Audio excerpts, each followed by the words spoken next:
বুঝতে পারছি। আপনি কিভাবে বিশ্বাস করেন যে এগুলো আসল নকল নয়? স্বপ্নগুলো। স্বপ্নগুলো? কারণ স্বপ্ন নিয়ে আমার নিজেরও কিছু গবেষণা আছে। 1993-তে যখন আমার বয়স ছিল 17, তখন থেকেই এই স্বপ্নগুলো নিয়মিতভাবে আসতে শুরু করেছিল। আমি নিয়মিত এই স্বপ্নগুলো দেখেছি। তখন ভাবতাম, কেন আমি এই স্বপ্নগুলো দেখছি? আমি তো পাপী মানুষ। তারপর ভাবলাম, হয়তো অন্যান্যরাও এমন স্বপ্ন দেখেছে। আর যেহেতু আমি অন্যদের সাথে শেয়ার করিনি, অন্যরাও তাদের স্বপ্ন শেয়ার করেনি। তাই আমি বিশ্বাসটা ছেড়ে দিলাম। তারপর 1998-তে জানতে পারি, এমনকি নবী মুহাম্মদ সাল্লাল্লাহু আলাইহি ওয়াসাল্লামকে স্বপ্নে দেখা, এটা পুরো জীবনে একবার হওয়াটাও খুবই বিরল ঘটনা। তখন আমি ভাবতে শুরু করি, তাহলে কেন আমি এই স্বপ্নগুলো দেখছি, এমনকি আল্লাহও আমার স্বপ্নে আসছেন। তারপর 2007 আমি নিজেকে বললাম, স্বপ্নের জগতের সাথে কোরআনের জগতের মিল খুঁজে দেখা উচিত। তারপর আমি নিজের ভাষায় কোরআনের অনুবাদ শোনা শুরু করলাম। তারপর আমি স্বপ্নের কথা কোরআনের সাথে মিলিয়ে দেখলাম এবং দেখলাম 100% মিল রয়েছে। যেমন স্বপ্নে আল্লাহ বলেছেন, কাসিম, আল্লাহর রহমত থেকে নিরাশ হয়ও না, শুধু কাফেররাই আল্লাহর রহমত থেকে নিরাশ হয়। কাসিম, আল্লাহ তাদের প্রতিদান নষ্ট করবেন না, যারা ধৈর্য ধরে। আল্লাহ রহমান, যারা শিরক ও তার সব রূপ থেকে দূরে থাকে। আল্লাহ তার প্রতিশ্রুতি ভঙ্গ করেন না, তিনি তার প্রতিশ্রুতি সম্পূর্ণভাবে পালন করেন। তখন আমি বললাম, না, এ তো নিশ্চয়ই আল্লাহ যিনি আমার স্বপ্নে আসছেন, কারণ এই কথাগুলো একদম মিলে যাচ্ছে। তারপর আমি নিজেকে বললাম, শয়তান কি কারো স্বপ্নে এসে এমন কথা বলতে পারে, শিরক ও তার সব রূপ থেকে দূরে থাকো, আল্লাহর রহমত থেকে নিরাশ হয়ো না, দিনরাত আল্লাহর মহিমা ঘোষণা করো। তাই আমি নিজেই এভাবে আমার স্বপ্ন যাচাই করি। তাই আমি শতভাগ বিশ্বাস করি তিনি আল্লাহ রব্বুল আলামিন, যিনি তার রহমতে আমার স্বপ্নে আসেন, এবং তার নবী মুহাম্মদ সাল্লাল্লাহু আলাইহি ওয়াসাল্লাম, খাতামুন নাবিয়িন, নবীদের সিলমোহর, তিনিও আমার স্বপ্নে আসেন। সোশ্যাল মিডিয়ায় অনেকেই তোমার স্বপ্নের কথা বিশ্বাস করে না। এই প্রশ্নটি তোমাকে কষ্ট দেওয়ার জন্য নয়। তুমি কি মনে করো তোমার স্বপ্নের মধ্যে কোনো শয়তানি চরিত্র, বিভ্রম বা হতাশার মতো কিছু থাকার সম্ভাবনা আছে? হ্যাঁ, আমার কখনো এমন কোনো অবস্থা হয়নি যেমন হতাশা বা এই ধরনের কিছু। আর আমি কখনো কাউকে আমার স্বপ্নে বিশ্বাস করতে জোর করি না। আর আমার স্বপ্নের বার্তাটা খুবই স্পষ্ট যে আমরা এখন শেষ সময়ের শেষ প্রান্তে বাস করছি। আর যদি আমরা মুসলমানরা আমাদের হারানো মর্যাদা ফিরে পেতে চাই, তাহলে অবশ্যই আমাদের আল্লাহর সাহায্য দরকার। কিন্তু আল্লাহ আমাদের সাহায্য করছেন না। আর আল্লাহ কেন সাহায্য করছেন না? কারণ শিরক আর এর রূপগুলো সর্বত্র ছড়িয়ে পড়েছে। আমি পরে বিস্তারিত ব্যাখ্যা করতে পারবো।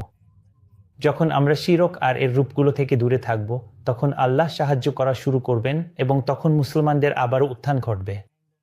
আর আমি কাউকে আমার স্বপ্নে বিশ্বাস করতে জোর করছি না, আমি শুধু আমার কাজটাই করছি। নবী মুহাম্মদ সাল্লাল্লাহু আলাইহি ওয়াসাল্লাম আমাকে বলেছেন আমার স্বপ্নগুলো অন্যদের সঙ্গে ভাগাভাগি করতে। তাই আমি শুধু আমার কাজটাই করছি।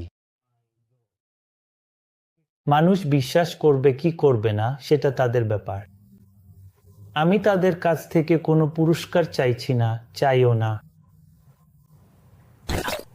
আমি এক সাক্ষাৎকারে দেখেছি আপনি বলেছেন আপনার ট্রমার অভিজ্ঞতা আছে। ঠিক বলছি তো? না, না, আমার কখনো এমন কোনো অভিজ্ঞতা হয়নি। ওহ, তাহলে আপনার ট্রমা নিয়ে কোনো অভিজ্ঞতা নেই? না, আপনার জীবনে কোনো ট্রমাটিক ঘটনা? না, ট্রমাটিক কিছু না, তবে অবশ্যই কষ্ট ছিল বলা যায়। আপনার জীবনে কঠিন সময় ছিল? ঠিক আছে। জি। এটাই কি কারণ যে আপনার কঠিন সময় ছিল, এ কারণে আপনি এই স্বপ্নগুলো দেখেছেন?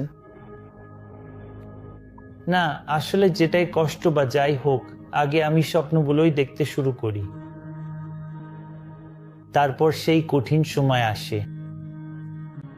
আর কঠিন সময় আসলে আল্লাহর পক্ষ থেকে পরীক্ষা। আল্লাহ আমাকে বলেন, 2014-তে জানুয়ারি 2014-তে আল্লাহ বলেন, কাসিম, তোমাকে 20 বছর ধরে পরীক্ষা করেছি। দেখতে চেয়েছিলাম তুমি আল্লাহর রহমত থেকে নিরাশ হও কিনা।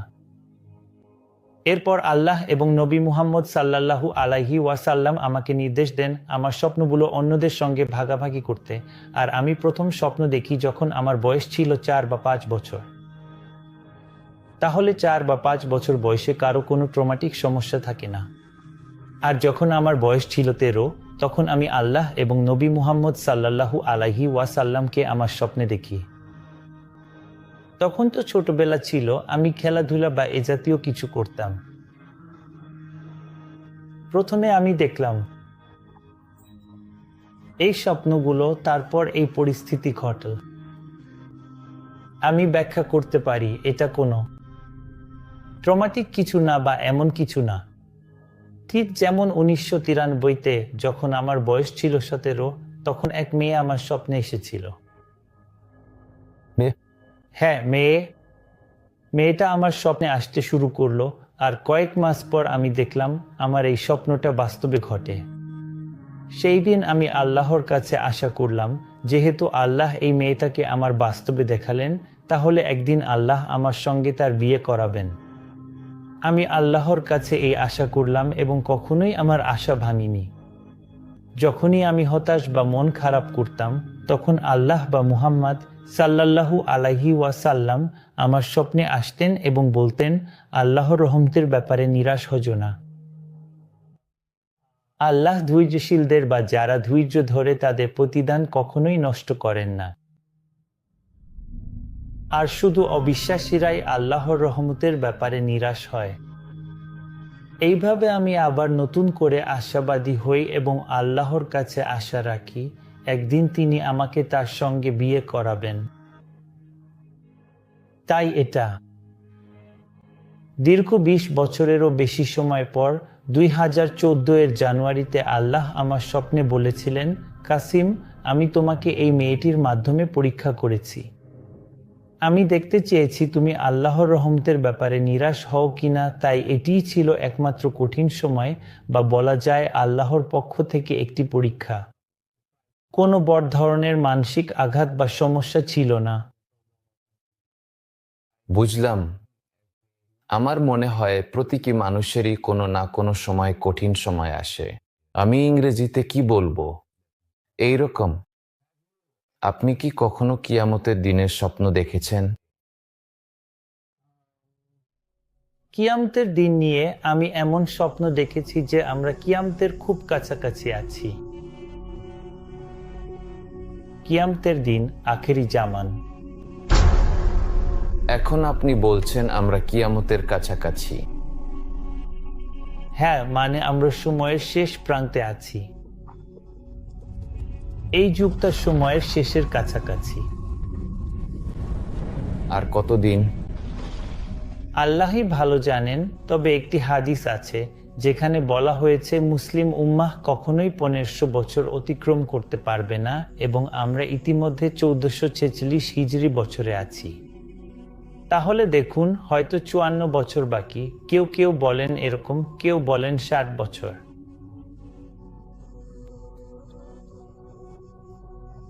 তাহলে যদি 60 বছরও হয় কিংবা 100 বছরও হয়, সেটাও খুব বেশি দূরে নয়। যদি আমরা অতীতের সাথে তুলনা করি, এই পৃথিবীর তো ইতিমধ্যে কোটি কোটি বছর হয়ে গেছে যে এই পৃথিবীর জন্ম হয়েছে। তাহলে 100 বছর কোটি কোটি বছরের তুলনায় খুবই কম। আমরা বলতে পারি আমরা সময়ের শেষের কাছাকাছি বাস করছি।